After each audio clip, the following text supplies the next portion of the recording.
Christoph liebt Spinnen. Sie schaut mich an, gell? Sie hat Guten Morgen gesagt, gell? Hat gezittert, er kann nicht sprechen. Er kann nicht sprechen. Na, er kann ja nicht sprechen. Die schläft noch, gell?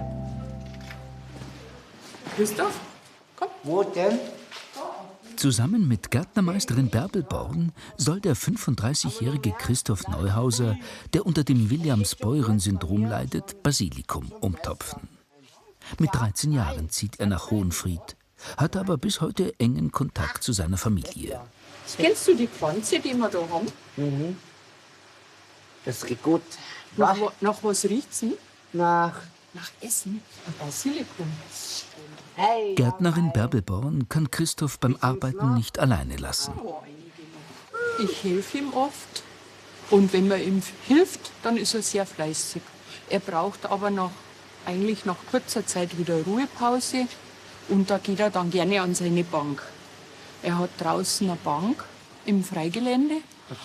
Und da kann er Autos anschauen. Er liebt alles, was sich dreht. Wir müssten irgendeine Maschine erfinden, die sich dreht, dann wäre er ganz glücklich bei uns.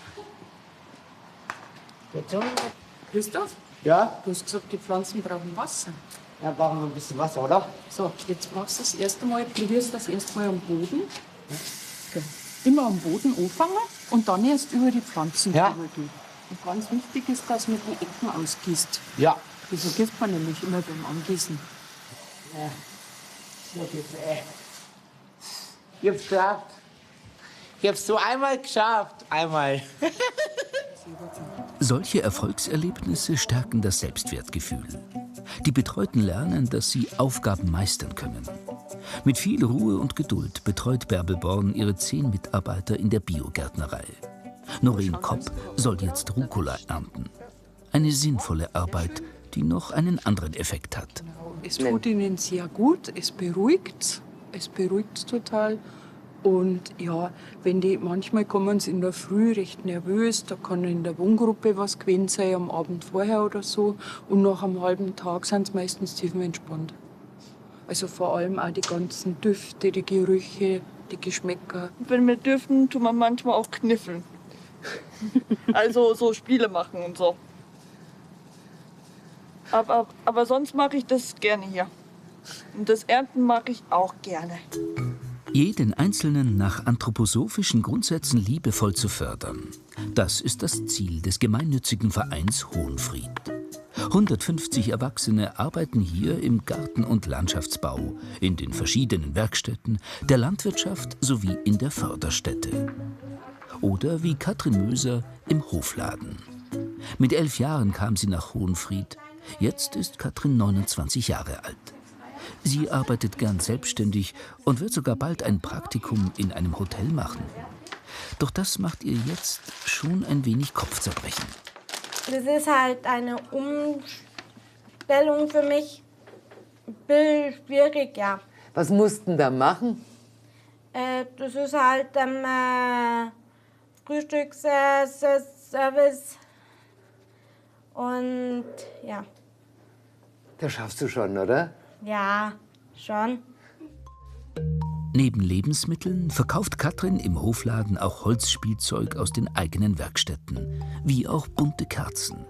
Am liebsten aber hat sie die Töpferwaren. Mir gefallen die Teller. Hallo. Bei der Rucola-Lieferung aus der Biogärtnerei hilft Nicole Slavik gleich mit. Die Arbeitspädagogin kam vor 17 Jahren aus Dresden nach Hohenfried und wusste gleich, hier gefällt es ihr. Das ist wie mein Zuhause und unsere Betreuten, die geben mir ganz viel zurück und auch Kraft. Und das kann man eigentlich gar nicht so beschreiben. Aber so im Herzen her habe ich gefühlt, das ist meins. Und seins sind Fahrzeuge. Christoph Neuhauser kann sich dafür begeistern. Wow, die ist geil, die Motorrad. Wo sind die ganzen Ecke? Ich weiß nicht, wo sie sind. Keine Ahnung. Vielleicht hilft der magische Taschenrechner, den Christoph immer mit dabei hat. Was ist denn das komische LKW? Ha? Na, Gorsche. Na, der Wäscherei. Gottes Willen, der Wäscherei. Und dann kommt der absolute Höhepunkt für ihn. Ein Bus. Wahnsinn. Oh, Sapperburg.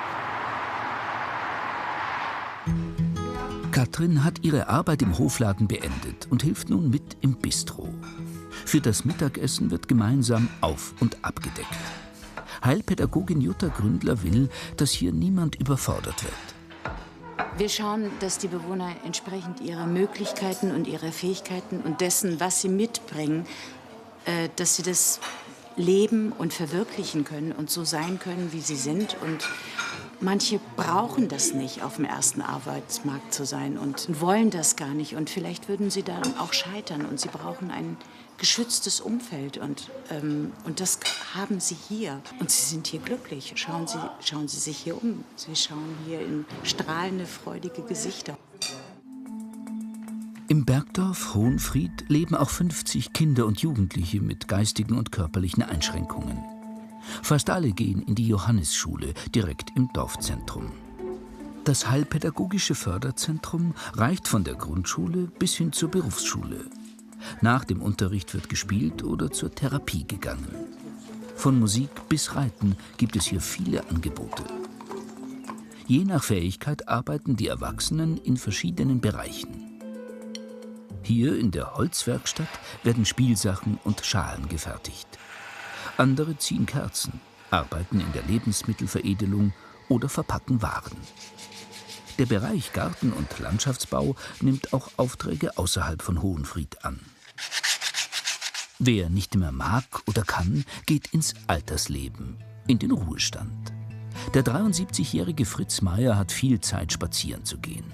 Mit 30 Jahren kam er nach Hohenfried und lebte früher hier im alten Schaffelhof. Guck mal, Fritz, was ich hier habe. Hohenfried. Hohenfried, ein altes Album von Hohenfried. Wollen wir da mal reingucken? Ja. Und schau mal hier. 1949 kaufte das Ehepaar Schweiker, beides anthroposophische Erzieher, das 32 Hektar große Gelände, um hier mit Behinderten zu arbeiten. Aus der ehemals höheren Töchterschule wird der Verein Hohenfried. Heute leben und arbeiten hier rund 500 Menschen, geleitet von den gleichen Grundsätzen wie damals. Wir arbeiten immer noch nach dem anthroposophischen Menschenbild. Und das bedeutet für uns, dass die Behinderung kein Defizit darstellt, sondern im Gegenteil eigentlich eine Bereicherung. Wir schauen auf das, was der Mensch uns mitbringt. Und das kann sehr viel sein und auch eine Bereicherung. Und wir können was von den Menschen lernen und wir begegnen uns auf Augenhöhe. Ein ganzheitliches Konzept, das auch das Lebensende mit einbezieht.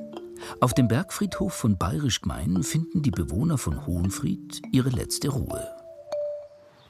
Heilpädagogin Jutta Gründler macht regelmäßig Besuche, so wie hier bei Katrin Möser, die in einer kleinen WG außerhalb des Hohenfrieder Geländes wohnt. Hallo Katrin! Hallo! Grüß dich! Nur einmal am Tag schaut ein Betreuer vorbei, denn Katrin ist relativ selbstständig. Andere Hohenfrieder dagegen haben so starke Einschränkungen, dass sie mehr Betreuung und Pflege bedürfen.